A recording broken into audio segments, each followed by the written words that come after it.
الحمدللہ رب العالمین والصلاة والسلام علی رسولہ الکریم اما بعد اعوذ باللہ من الشیطان الرجیم بسم اللہ الرحمن الرحیم وعنہ قال کان رسول اللہ صلی اللہ علیہ وسلم یامرون بالباعۃ وینہی عن التبتل نہیا شدیدا ویقول تزوجوا الودود الولود فانی مخاطر بکم الانبیاء یوم القیامۃ رواہ احمد وصححہ ابن حبان۔ آج کے درس کے اندر یہ بیان ہوگا کہ کون سی صفات والی عورتوں سے شادی کرنی چاہیے، یعنی کہ کن صفات والی عورتوں سے شادی کرنے کی رغبت دلائی گئی ہے۔ تو یہ روایت پہلی جو ہے یہ حضرت انس بن مالک عنہ انہی سے، یعنی کہ پچھلے جو راوی ہیں روایت کے، اس روایت کے بھی وہی راوی ہیں حضرت انس بن مالک رضی اللہ تعالیٰ عنہ۔ کہتے ہیں کہ رسول اللہ صلی اللہ علیہ وسلم ہمیں حکم دیا کرتے شادی کا، اور ہمیں جو ہے بغیر نکاح کے بغیر شادی کے زندگی گزارنے سے روکا کرتے، نہیا شدیداً، شدید روکنا، یعنی کہ بڑی سختی کے ساتھ روکتے، اور کہتے کہ تم شادی کرو الودود والولود، الودود محبت کرنے والی، الولود بہت زیادہ بچے جننے والی عورت سے شادی کرو، کیونکہ میں تمہارے ساتھ باقی انبیاء کے درمیان جو ہے فخر کروں گا قیامت کے دن تمہاری کثرت کی وجہ سے۔ تو یہ روایت جو ہے مسند احمد میں ہے، اور اس کو امام ابن حبان نے صحیح قرار دیا ہے، تو یہ صحیح روایت ہے۔ اسی طرح کہتے ہیں حافظ ابن حجر اس روایت کا شاہد، یعنی کہ اسی مفہوم کی ایک روایت سنن ابی داود کے اندر ہے، نسائی میں ہے، ابن حبان کے اندر ہے، وہ حضرت معقل بن یسار رضی اللہ تعالیٰ عنہ سے روایت ہے، یعنی کہ انس بن مالک کے علاوہ دوسرے صحابی معقل بن یسار سے بھی یہ روایت مروی ہے۔ تو معقل بن یسار رضی اللہ تعالیٰ عنہ سے جو روایت مروی ہے اس کے اندر ذکر ہے، سنن ابی داود کے اندر روایت ہے کہ ایک آدمی آیا اور اس نے آ کر نبی صلی اللہ علیہ وسلم سے کہا کہ مجھے ایک ایسی عورت کا رشتہ مل رہا ہے جس کا حسب بھی اچھا ہے، خوبصورت ہے، لیکن بات یہ ہے کہ قدرتی طور پر فرمایا کہ وَإِنَّهَا لَا تَلِدُ، وہ بچے نہیں جن سکتی۔ اس کے اندر ایک یہ مسئلہ ہے کہ اللہ نے اس کے اندر بچہ جننے کی جو صفت ہے اس سے اس کو محروم رکھا ہے، تو کیا میں اس سے شادی کر لوں؟ تو اللہ کے نبی صلی اللہ علیہ وسلم نے روک دیا۔ دوسرا آدمی آیا، اس نے بھی یہی کہا کہ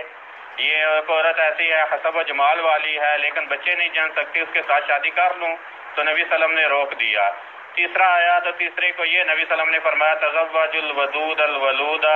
محبت کرنے والی اور زیادہ بچے جننے والی جو عورت ہے اس سے شادی کرو، یہ نبی صلی اللہ علیہ وسلم نے اس کو حکم دیا۔ تو یہ دو صفات اس حدیث کے اندر بیان کی گئی ہیں، ایک یہ کہ محبت کرنے والی، تو نکاح کا ایک مقصد شروع کے اندر یہی بیان کیا گیا تھا کہ اللہ رب العزت نے نکاح کو رکھا وجعل مودتاً، کہ مودت محبت پیدا ہو، تو محبت پیدا کرنے کے لیے رکھا ہے۔ تو یہ رشتہ جو ہے اس کے اندر فرمایا کہ ایسی عورت کا انتخاب کرو جو محبت کرنے والی ہو۔ دوسری صفت فرمایا کہ بہت زیادہ بچے جننے والی ہو، کیونکہ فرمایا کہ بچے زیادہ ہوں گے تو میری امت کے افراد زیادہ ہوں گے، تو میں کل روز قیامت باقی انبیاء میں جو ہے تمہاری کثرت کی وجہ سے فخر کروں گا۔ تو اس سے ان لوگوں کا نظریہ رد ہوتا ہے جو دعویٰ کرتے ہیں کہ محدود نسل ہونی چاہیے، کم سے کم بچے ہونے چاہیے، جو کہتے ہیں ان کا رد ہے۔ نبی صلی اللہ علیہ وسلم نے فرمایا کہ یہ زیادہ بچے جننے والی عورت سے شادی کرو۔ تو جاہلیت کے اندر یہ تھا کہ فقر کے ڈر سے، غریبی کے ڈر سے بچوں کو جو ہے زندہ درگور کر دیا جاتا، بچے کم پیدا کیے جاتے۔ تو آج بھی جاہلیت ہے، آج بھی یہ دعویٰ کیا جاتا ہے کہ محدود نسل رکھی جائے، حالانکہ یہ نبی صلی اللہ علیہ وسلم کی فرامین جو ہیں ان کے مخالف ہے نظریہ۔ اللہ کے نبی صلی اللہ علیہ وسلم تو صاف صاف کہہ رہے ہیں کہ ایسی عورت سے شادی کرو الولودہ، بہت زیادہ جو بچے جننے والی ہو۔ اسی طرح ایسی عورت سے شادی کرنی چاہیے جو دیندار ہو۔ سیدنا ابو ہریرہ رضی اللہ تعالیٰ عنہ سے روایت ہے، کہتے ہیں کہ نبی صلی اللہ علیہ وسلم نے فرمایا کہ کسی بھی عورت سے چار جو ہے اس کی صفات کی وجہ سے شادی کی جاتی ہے۔ لمالہا، اس کے مال کی وجہ سے، یعنی کہ ایک عورت غنی ہے اس کے مال کی وجہ سے شادی کی جاتی ہے۔ فرمایا کہ والی حسبہا، اس کے حسب کی وجہ سے، یعنی کہ اچھے مقام و مرتبے والی ہے، اچھی ذات والی ہے، اس کے ساتھ شادی کی جا سکتی ہے۔ تیسرا فرمایا والی جمالہا، اس کی خوبصورتی کی وجہ سے شادی کی جاتی ہے۔ اور چوتھی چیز فرمایا والدینہا، دین کی وجہ سے اس کے ساتھ شادی کی جاتی ہے۔ تو فرمایا فاظفر بذات الدین، فرمایا کہ تم جو ہے دین والی جو عورت ہے اس کو ترجیح دو۔ فرمایا تاربت یداک، تو یہ الفاظ جو ہیں تاربت یداک، اس کا تو مطلب یہ ہوتا ہے کہ جو ہاتھ آلود ہوں، لیکن یہاں پر بد دعا نہیں مراد ہوتی، یہاں پر دعا مراد ہے۔ دعا دی جا رہی ہے کہ تم اگر دین والی عورت سے شادی کرو گے تو پھر جو ہے تم فقر سے بچ جاؤ گے، لڑائی جھگڑے سے بچ جاؤ گے۔ تو یہ اللہ کے نبی صلی اللہ علیہ وسلم نے بتایا کہ دین والی عورت کو ترجیح دینے سے یہ پیدا ہوگا۔ یہ روایت جو ہے بخاری اور مسلم کے اندر ہے۔ حافظ ابن حجر کہتے ہیں بخاری مسلم کے اندر ہے مع بقیت السبعۃ، باقی سبعہ کے ساتھ، یعنی کہ باقی جو سبعہ سے مراد سیاستہ کی باقی 4 کتب اور مسند احمد، ان کے اندر بھی یہ روایت ہے۔ تو ایک روایت کے اندر یہ آتا ہے کہ اللہ کے نبی صلی اللہ علیہ وسلم نے فاظفر کے بجائے فرمایا فخذ ذات الدین والخلق، فرمایا کہ دین والی اور اخلاق والی جو عورت ہے اس کو لو۔ یہ روایت مسند احمد کے اندر ہے۔ تو اسی طرح ایک روایت جو ہے دینداری کے لیے نیک عورت کے متعلقہ یہ فرمائی اللہ کے نبی صلی اللہ علیہ وسلم نے کہ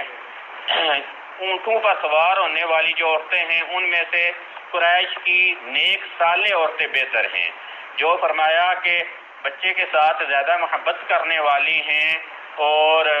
خاوند کے مال کی حفاظت کرنے والی ہیں۔ یہ روایت بخاری کی ہے۔ تو فرمایا کہ بہترین عورت، یعنی کہ بہترین عورت وہ ہے جو فرمایا کہ صالح ہے، صالح نساء قریش، فرمایا کہ قریش کی صالح عورت وہ ہے جو بچے کے ساتھ زیادہ محبت کرنے والی اور اسی طرح جو خاوند کے مال کی حفاظت کرنے والی ہے۔ تو یعنی کہ دیندار ہے، صالح ہے، تو ایسی عورت کو ترجیح دی جائے۔ ایک صفت یہ بھی ہے عورت کی کہ دیندار جو عورت ہے اس کو ترجیح دینی چاہیے، کیونکہ مال کی وجہ سے اگر ترجیح دی، یعنی کہ کسی عورت کے پاس مال ہوا، اس کے ساتھ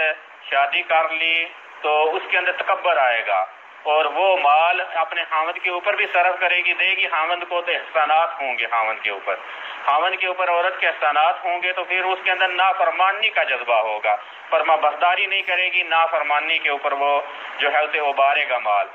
اسی طرح دوسرا جو چیز حسب اچھے مقام و مرتبے والی، جو اچھے مقام و مرتبے والی عورت اگر ہوگی تو گویا کہ اس کا مقام و مرتبہ خاوند سے اونچا ہوا، تو تب بھی اس کے اندر جو ہے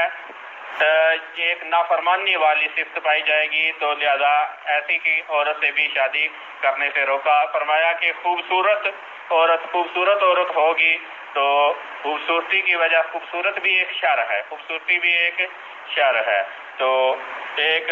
خوبصورتی شر ہونے کی وجہ سے فرمایا کہ صرف خوبصورتی کو دیکھ کر شادی نہ کرو، فرمایا فاظفر بذات الدین، دین والی عورت کو ترجیح دو۔ تو دین والی عورت کو ترجیح دینا جو ہے یہ اللہ کے نبی صلی اللہ علیہ وسلم نے تلقین کی ہے۔ تو باقی قرآن کے اندر بھی یہی ہے کہ مومنہ جو عورت ہے اس کو ترجیح دینا جو ہے باقی غیر مومنہ سے جو ہے افضل ہے۔ تو ایسی صفات ہیں جن کے ساتھ عورت کے ساتھ شادی کی جاتی ہے، یعنی کہ دیندار ہو، بچے جننے والی ہو اور اس کے بعد محبت کرنے والی ہو، تو ایسی عورت کو ترجیح دینا باقی عورتوں سے، یہ فرمایا کہ رشتے کے اندر استحکام پیدا ہوگا، یا ایسا رشتہ جو ہے مستحکم ہوگا۔ تو باقی جو ہے کل کے درس کے اندر شادی کے بعد کی دعا جو ہے، شادی کے بعد کون سی دعا اللہ کے نبی صلی اللہ علیہ وسلم دیا کرتے تھے، اور اسی طرح خطبہ نکاح جو ہے اس کے متعلقہ بیان ہوگا۔ واستغفر اللہ لی ولکم ولسائر المسلمین والمسلمات وآخر دعوانا ان الحمد للہ رب العالمین۔